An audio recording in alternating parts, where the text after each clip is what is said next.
প্রচণ্ড বৃষ্টির কারণে পানির স্রোতে ভেসে গিয়ে মা ও দুই শিশু সন্তান সহ নিখোঁজ হয়েছে। সুনামগঞ্জের শাল্লা উপজেলায় ঢলের পানির স্রোতে ভেসে গিয়ে দুই শিশু সন্তান সহ এক নারী নিখোঁজ হয়েছেন।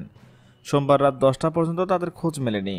শাল্লা উপজেলা সদরের দারাইন নদীর তীরে বাহারা সড়কে সোমবার 7:30টার দিকে এ ঘটনা ঘটে। তবে নিখোঁজ নারী ও শিশুর নাম পরিচয় পাওয়া যায়নি। প্রত্যক্ষদর্শীর বরাত দিয়ে শাল্লা উপজেলা নির্বাহী কর্মকর্তা মোহাম্মদ তালেব জানান, সদরের মূল সড়কে সেতুর পাশে বাহারা সড়কে একটি কালভার্ট আছে। এটা কিছুটা ডেবে গেছে। এখন বৃষ্টিতে সেই জায়গা হাঁটু সমান পানি। ঢলের পানির স্রোত ঢুকেছে দারাইন নদীতে। সন্ধ্যায় ওই নারী দুই শিশুকে সঙ্গে নিয়ে কালভার্টের প্লাবিত অংশ পার হয়ে সদরে আসতে চাইছিলেন। তখন একজন মোটরসাইকেল চালক পানিতে স্রোত বেশি থাকায় ওই নারীকে এদিকে আসতে নিষেধ করেন। কিন্তু তিনি এ কথা না শুনে শিশু দুজনকে নিয়ে আসতে গিয়ে পানিতে ভেসে যান। তাৎক্ষণিক একজন পানিতে নামলেও তাদেরকে উদ্ধার করা যায়নি।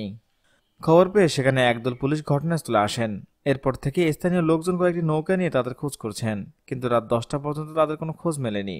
ইউএনএ মোহাম্মদ আবু তালেব আরও জানান, প্রত্যক্ষদর্শী ওই মোটরসাইকেল চালকের সঙ্গে উপজেলা ইসলামী ফাউন্ডেশনের কর্মকর্তাও ছিলেন।